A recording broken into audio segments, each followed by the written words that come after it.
Do you ever wish that you were more curious, that you could take interest in things that maybe aren't initially interesting to you or exciting to you at first?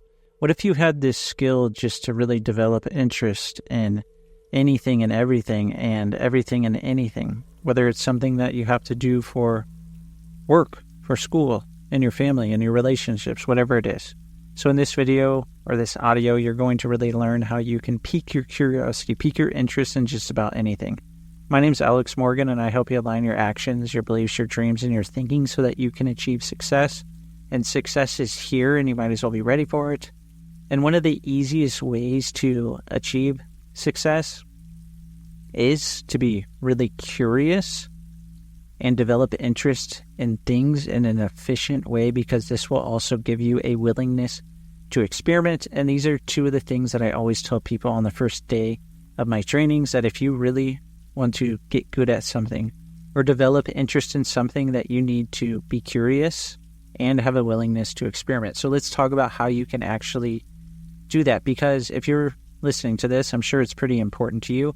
And you may find as you listen that it's important to not only be interested in this, but be interested in things that you never thought you may be interested in before, because oftentimes if we can just open our mind to different things, and that's really the first thing that you can do, you can start with an open mind.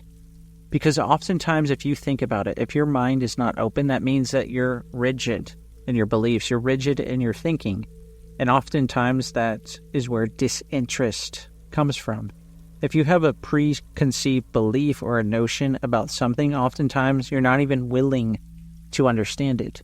So what if you approach a new topic or a new thing with an open mind and with curiosity rather than judgment? So what if you did that? So think about something that you want to have an interest in. And instead of thinking something that you already know about it, think of if you were just to learn something about this thing from an expert and you had total curiosity. Do you think that would be different than having judgment about this thing? So always have your mind open, because your mind being open means that there's always new choices, new opportunities, and new possibilities for you. You can even tell yourself something like, I know that I wasn't interested in this thing before. However, there's something valuable here. There's always something for me to be curious about. There's always something for me to learn. So let me just pay attention. Let me have an open mind so that I can see this thing, so I can hear what's so important to me about this, and I can really feel this with my open mind. So have an open mind. That's one of the easiest ways that you can really have curiosity and use that willingness to experiment, so you can have interest in different things that maybe didn't interest you before. The other way is you can figure out the purpose behind it. Because anytime that I teach someone something, I teach it in a specific format, and I do this in a specific way. Because have you ever learned something and someone is talking, and about halfway through them talking, or even a few minutes in, or even after their whole lecture, you're asking yourself, or you're asking the person next to you, you're saying, why did we even learn this? Why is this person even telling us these things? That's because you didn't understand why you were learning it. Anytime that I'm presenting something, I always start off telling people why they should learn something. That's oftentimes why I always have a few questions at the beginning of each of my audios or videos. Because if you can resonate with either of those questions, then that builds motivation inside of you to keep listening. So anytime I'm explaining something in my training about hypnosis or a technique, I'm going to give them examples.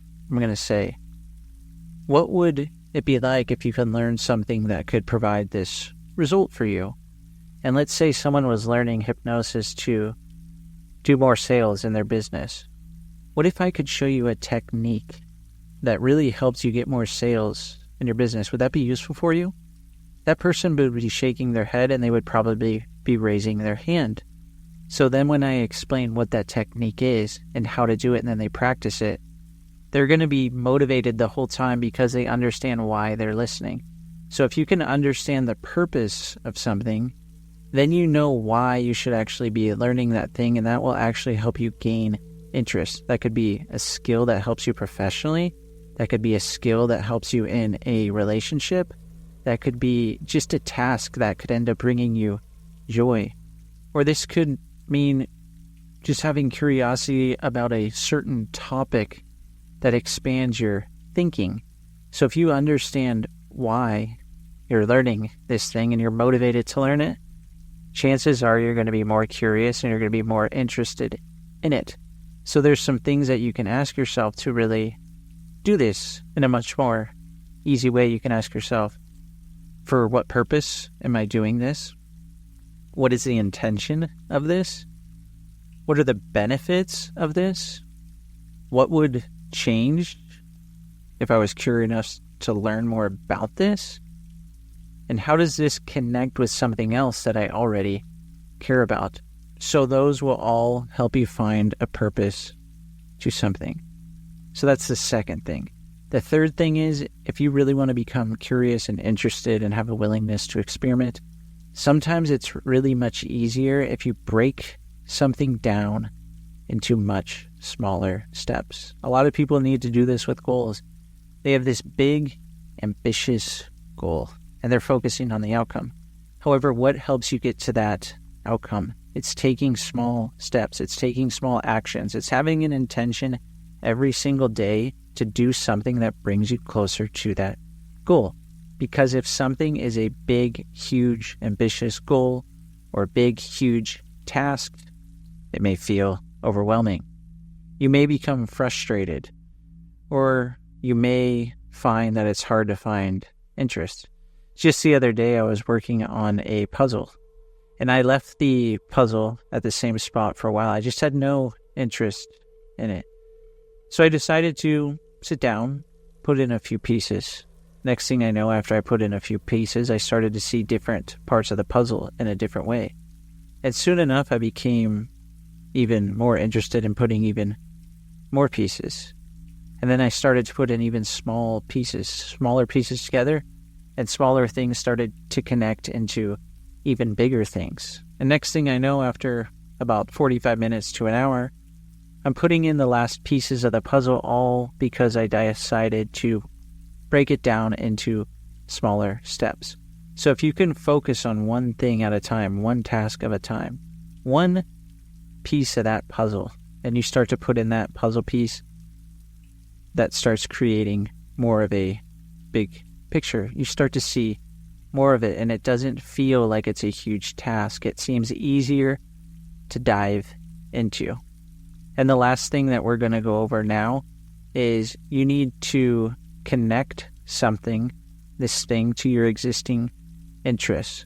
So if you're learning something new or you're doing something new, what if you have something that you already do that you can use to help you enjoy this thing faster, to help you be more curious and have more of a willingness to experiment? So for example, if you love reading, then you could think of that new thing that you're learning, how that may relate to a certain book that you've read before. But there's many times where I'm reading a book and I'm reading different concepts, and all of a sudden I notice that I learned those things before.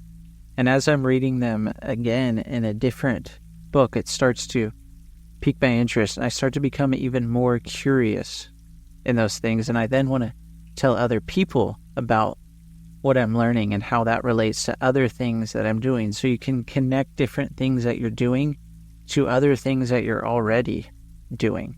So that's one example with reading. However, let's say you're really into technology. What if there's something that you're doing and you can apply technology to it? What if you could use technology to make that task more fun, or to solve problems easier? Or you could use something to innovate it even more. So there's a way to learn something and connect it to your existing interests that make things easier to learn, makes yourself more curious, and it really gives you more of a willingness to experiment. So go ahead and comment below with whatever thing you think is most exciting and curious to you. I'd love to hear your thoughts thoughts. If you haven't already, go ahead and like the audio and subscribe to the channel. I really appreciate everyone who's been listening to any of these audios that I've been making. It really helps me keep making more every single day. So please like them, comment about what you think, and even leave recommendations, what you'd like to hear from me next. This helps me make audios and videos every single day. Thanks so much for listening, and I hope to see you on the next video or audio.